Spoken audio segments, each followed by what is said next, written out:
Amigos e amigas do canal do Paulo Nunes. Mais uma vez volto aqui a fazer aquele apelo tradicional, você lhe pedindo, evidentemente, que se inscreva no nosso canal e nos ajude a chegar à nossa meta de 600 inscritos ainda, quem sabe nessa quinzena.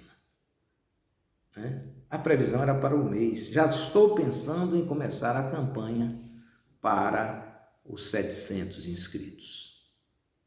Eu quero lhe falar hoje sobre a intervenção do presidente Jair Bolsonaro no rito do processo policial no Brasil. Nunca na história da República houve um presidente da República que modificasse os quadros de carreira da Polícia Federal como ocorre hoje no Brasil. Quando assumiu o governo, o presidente Jair Bolsonaro chamou o seu ministro da Justiça, senhor Sérgio Moro, e disse o seguinte: você tem todas as delegacias de Polícia Federal do Brasil, mas uma eu faço questão que fique sob meu controle, que eu possa escolher o delegado e o superintendente. É a delegacia do Rio de Janeiro. E Sérgio Moro cedeu, deu sim. O problema é que Jair Bolsonaro tentou colocar uma pessoa no primeiro momento que não tinha a credencial necessária para ser superintendente da polícia no Rio. Houve um embate e o Supremo Tribunal Federal impediu a posse do tal delegado Ramagem, que aquela Carla, aquela da Espanha, fez uma confusão e pediu a Sérgio Moro, pelo amor de Deus, bererê bororó. Bom, o fato é que o Ramagem não assumiu. Mais adiante, numa reunião ministerial, o presidente Jair Bolsonaro disse alto e bom som: se não mudar o delegado, mudo o superintendente. Se não mudar o superintendente, eu mudo o secretário. Se não mudar o secretário, eu mudo o ministro. Pronto. A gota d'água.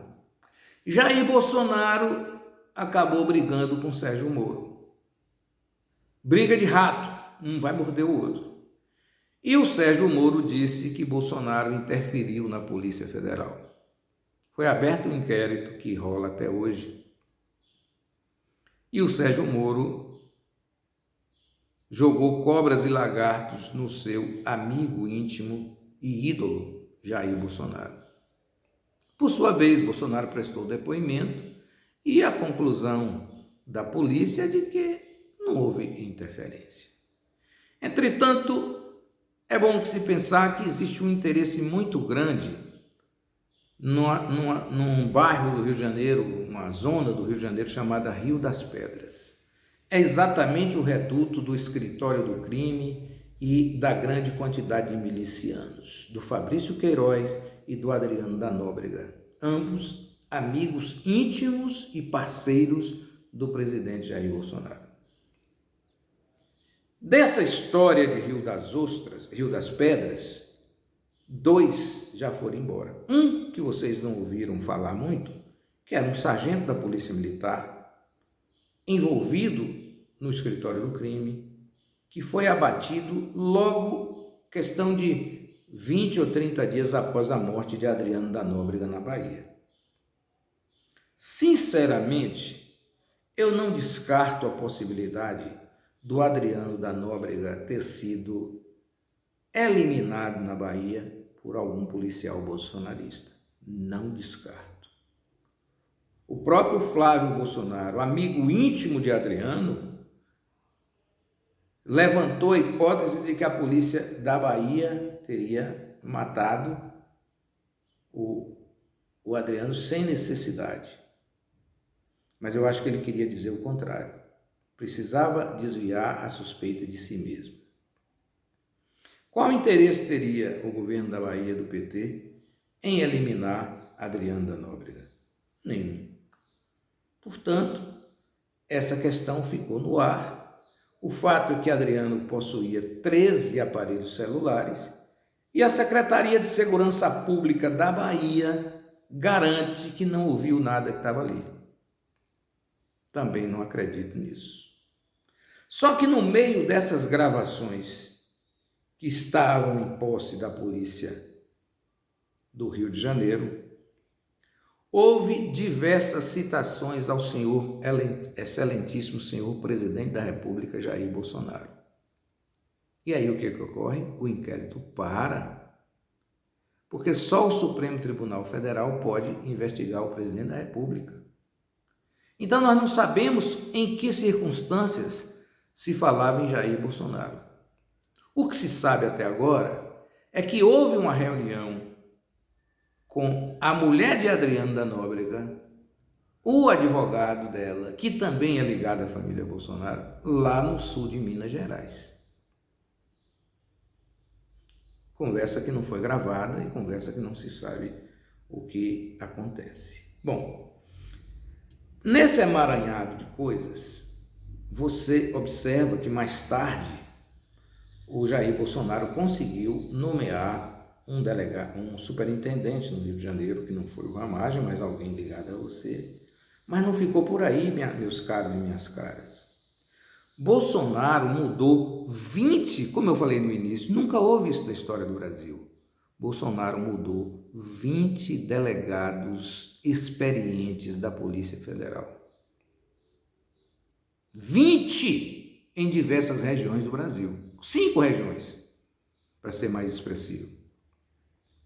E aí, ele trocou os delegados experientes por aqueles cartoriais, aqueles que são delegados de polícia, mas que nunca estiveram à frente de nenhum inquérito, estão ali na parte burocrática.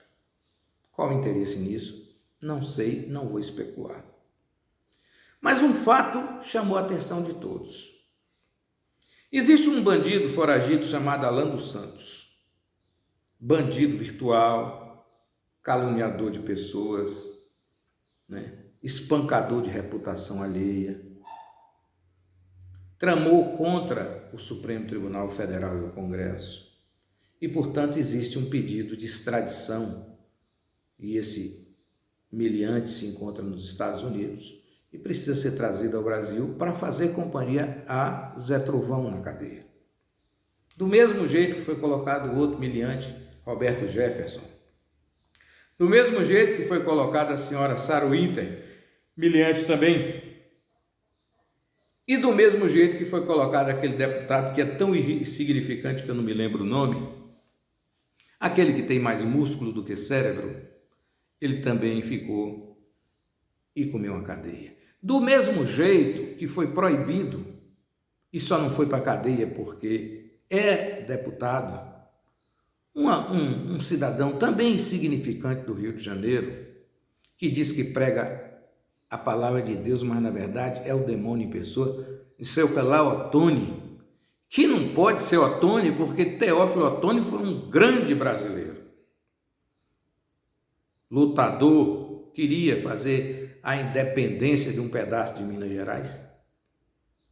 Então, há de se respeitar. Ninguém sabe por quê aparece uma miséria dessa para ter o sobrenome de Ottoni. Ottoni de Paula, acho que é o nome do porqueira. E esse meliante, ele está proibido de frequentar as redes sociais.